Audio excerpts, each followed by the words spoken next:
बंद कमरे में मंत्री जी ने लगाया खुला दरबार।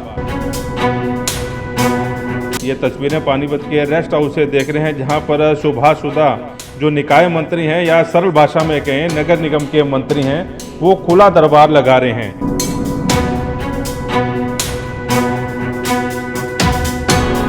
ऐसे लग रहा है देखना मिलने के लिए आ रहे हैं, जैसे हम बीपीएल का कार्ड लेने आ रहे हैं। एक समस्या थी यार, हम सब इकट्ठे होके आए हैं, लेकिन यहाँ की व्यवस्था देख के तो ऐसे लग रहा है कि आना ही नहीं चाहिए था हमें। जनता को बुलावा दिया गया था कि आज मंत्री जी यहाँ पर पहुंचेंगे और खुला दरबार लगाएंगे। पहले रेस्ट हाउस के ग्राउंड फ्लोर पर यह दरबार लगाया गया, लेकिन जनता का रश जो है वहाँ पर बढ़ता चला गया और एक से एक जो पोल खुलनी थी नगर निगम की, वो खुलनी शुरू हो गई। मौके पर नगर निगम के कमिश्नर भी पहुंचे और साथ में शहरी विधायक प्रमोद विज भी वहां पर बैठे थे। मेयर को भी वहां पर बुलाया गया, मेयर भी वहां पर पहुंची और कई पार्षद भी यहां पर मौजूद थे। लेकिन जनता में गुस्सा नगर निगम को लेकर इतना बना हुआ था कि बाद में ये दरबार जो है बंद कमरे में लगाना शुरू कर दिया गया। वीआईपी सूट यहाँ पर देख सकते हैं तस्वीरों में, वीआईपी सूट यानी कि ये वीआईपी के लिए कमरा है जहाँ पर मंत्री साहब खुले में दरबार लगा रहे हैं। बंद कमरे में यानी कि वीआईपी गेस्ट रूम में यह दरबार जो है लगाया जा रहा है और एक से एक शिकायतें जो है मंत्री जी के सामने पहुंच रहे हैं। लोगों में गुस्सा भरा हुआ था इस बात को लेकर कि ये खुला दरबार कैसा है। वो लोग बीपीएल का कार्ड बनवाने आए हैं। पहले लोगों की यहाँ पर आपको सुनवाते हैं और उसके बाद जो है बातचीत अगली करेंगे। व्यवस्था का तो है ही नहीं, ऐसे लग रहा है देखना मिलने के लिए आ रहे हैं, जैसे हम बीपीएल का कार्ड लेने आ रहे हैं। एक समस्या थी यार, हम सब इकट्ठे होके आए हैं, लेकिन यहाँ की व्यवस्था देख के तो ऐसे लग रहा है कि आना ही नहीं चाहिए था हमें। ये इस तरह का थोड़ी होना चाहिए। हमारी एक समस्या है माल्टोन और नेजा प्रॉब्लम से लेकर ई दिशा केंद्र तक, जिसके बीच में चारों तरफ घर हैं। विधायक जी का भी वहीं पे है, वो बीच में डिवाइडर बना रहे हैं। हम सब ने मिलकर विधायक से 10 बार उनके घर पे गए हैं, 10 बार एप्लीकेशन दे दिया, लेकिन उन्होंने सत्ता के नशा में एक ही बात कह दी, अभी ये डिवाइडर बनेगा। लेकिन कभी भी रेजिडेंस एरिया में किसी लॉ में नहीं है, किसी किताब में नहीं लिखा हुआ कि बीच में डिवाइडर बने। हम वो समस्या लेके मंत्री जी के पास आए, देखो क्या हुआ है। बहुत सिस्टम गलत है, बस सत्ता का नशा है। 2 महीने और हैं, फिर उसके बाद सब चीज़ जनता हिसाब देगी ही नहीं। जनता अगर आई है, इन्होंने लिया 2 घंटे का टाइम जनता की, ये कोई इस तरह नहीं समस्या सुनी जाती। परेशानी बल्कि और परेशान कर दिया इन्होंने यहाँ के। मेरा धूल मिट्टी में परेशान हो गए हैं ये 3 महीने से, और दोनों तरफ ड्रेनेज बनाने की जरूरत नहीं है। और विधायक जी ने अपने घर के आगे ना ड्रेनेज खोलने दिया, ना अपना थड़ा तोड़ने दिया सड़क बनाने वालों को। वैसे का वैसे साबुत पड़ा अभी तक वो। मैं यहाँ पानीपत के रेस्ट हाउस में पहुँचे थे। मंत्री जी आए थे शुभाशुदा जी को, मैंने एप्लीकेशन दी है जी। मेरे पिताजी थे पानीपत डिपो में, उनकी ऑन ड्यूटी डेथ हो गई थी 16 मई को। हमारी नौकरी की मांग है जी। महिपाल जी को भी दिया 2 बार एप्लीकेशन, ट्रांसपोर्ट मिनिस्टर जी को भी दिया, नियाब सिंह सैनी जी को भी दिया, लेकिन कहीं कोई सुनवाई नहीं हो रही है। शुभाशुदा जी को भी दिया इस बारे में एप्लीकेशन। हमारी नौकरी की मांग है जी। तो लोगों में इस बात को लेकर गुस्सा भरा हुआ है कि खुला दरबार ये बंद कमरे में कैसे हो सकता है। शिकायत पहुंची, एक अधिकारी को सस्पेंड भी किया गया। शुभाशुदा से सीधा जो है बातचीत करते हैं, किस लिए उस अधिकारी को सस्पेंड किया गया है। आज मैं पानीपत प्रवास पे आया हूँ। पार्टी की तरफ से मेरी ड्यूटी लगी है, सरकार की तरफ से लगी है। आज हमारे जिलाध्यक्ष जी ने कार्यक्रम बनाया, अपना नाम दुष्यंत जी ने, साथ में हमारे प्रमोद विज जी, हमारे नाम का आदरणीय विधायक, हमारे साथ माइकल अल्ला जी के बड़े ब्रदर हरपाल जी साथ में, और पूरी हमने यहाँ बैठ कर ग्रेवेंसी सुनी। पूरे मेरे काउंसिलर कॉरपोरेशन के सभी अधिकारी यहाँ पर थे और 100 के आसपास हमने ग्रेवेंसी लोगों की सुनी है। उसके तहत उसका हल भी किया है। उसमें विदिन वीक हमने करने की कोशिश पूरी कर दी है, और कुछ हल यहाँ नहीं होगा तो मेरे स्टेट लेवल पे होगा, उसकी फ़ायदे में लेके जा रहा हूँ, उसकी कर रहा हूँ। अब एक CPO अपना काद्यान है, उसको मैं आज सस्पेंड करके जा रहा हूँ। अभी आपको कह दिया इस प्रकार का मेरे पास अभी फिर 5 बजे फिर मैं कॉर्पोरेशन के अंदर बैठूंगा, फिर भी ग्रेवेंसी सुनूंगा, वहाँ के अंदर भी उसको हल करके जाऊंगा। फिर अधिकारियों के साथ मीटिंग लगी, चाहे 10 बज जाएंगे, एक काउंसलर मेयर वहाँ बैठेंगी, उनकी सबकी वार्ड वाइज मैं पूरी डेवलपमेंट कब हुई, कब टेंडर लगा, क्यों नहीं काम हो रहा, तो ड्रेन की व्यवस्था है, कुछ भी है। हमारे नाम के आदरणीय हमारे प्रमोद विज जी जो विधायक है वो भी साथ बनेंगे।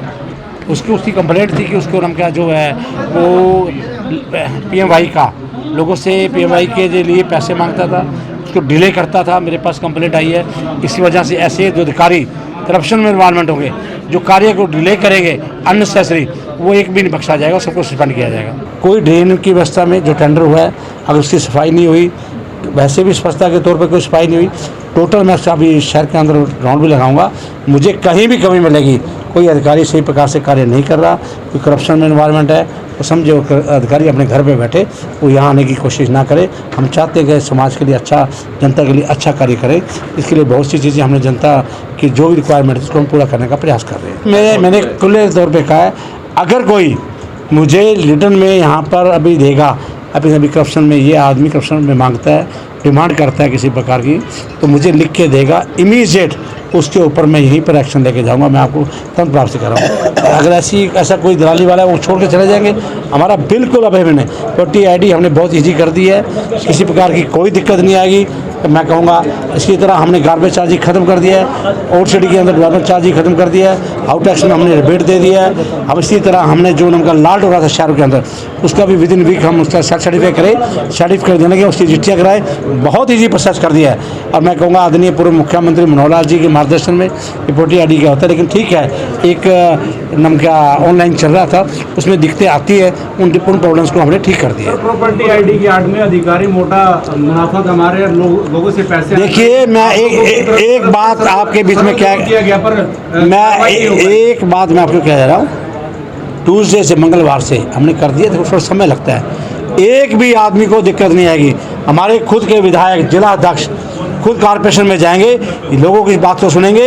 अगर फिर भी इसके अलावा कोई अधिकारी इस बात में वोटर आईडी में दिक्कत करता है तो इमीडिएट वो समझे अपने घर बैठ जाए, वो आने की कोशिश ना करे। दिखा कई अफसर साहब अभी नहीं, बिल्कुल किसी प्रकार की अफसर अधिकारी नहीं। हमने जो एक्शन लिया अभी तो आपके सामने लेकर दिखाया, इसी प्रकार का हम पूरा कार्य करें प्रदेश के अंदर। हमारे पूर्व मुख्यमंत्री श्री नायब सिंह सैनी के नेतृत्व में पूरे प्रदेश में सबका साथ सबका विकास लेकर कार्य हो रहा है। सर, डिवाइडर की समस्या को लेकर मॉडल टाउन से कुछ लोग आए हुए थे, उन्होंने कहा कि विधायक जी को हम पहले ही अपनी शिकायत दे चुके हैं, लेकिन आज मंत्री जी ने भी हमारी शिकायत नहीं सुनी, वही शिकायत फिर से विधायक जी। मैंने सभी की बात को सुना है, डिवाइडर की बात सुनी है, मैंने आदरणीय विधायक जी के साथ से बात की है, उनसे उनका हल निकल जाएगा, कोई ऐसी दिक्कत नहीं है। तो सुभाष सुधा का कहना है कि वो शाम तक यहीं बैठे हैं, किसी भी अधिकारी की लिखित में शिकायत आएगी तो उसके खिलाफ वो कार्रवाई अवश्य करेंगे। ढेरों शिकायतें हैं पानीपत की, लेकिन बड़ी बात यह है, और आप लोग इस बात को ध्यान से भी सुन लेना, जब मंत्री जी हरियाणा के किसी भी जिले में जाते हैं तो खुला दरबार लगाते हैं, वहाँ पर लोग उनके पास शिकायतें लेकर आते हैं, मीडिया वाले सामने होते हैं।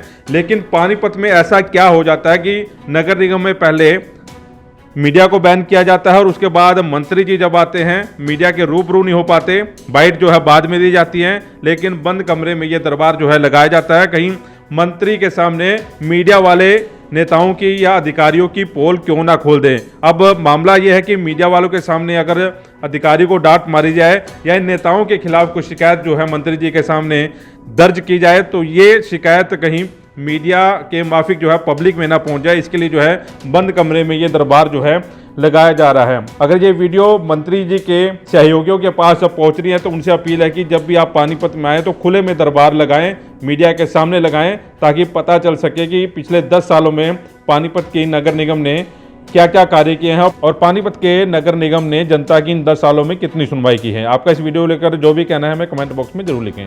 नमस्कार।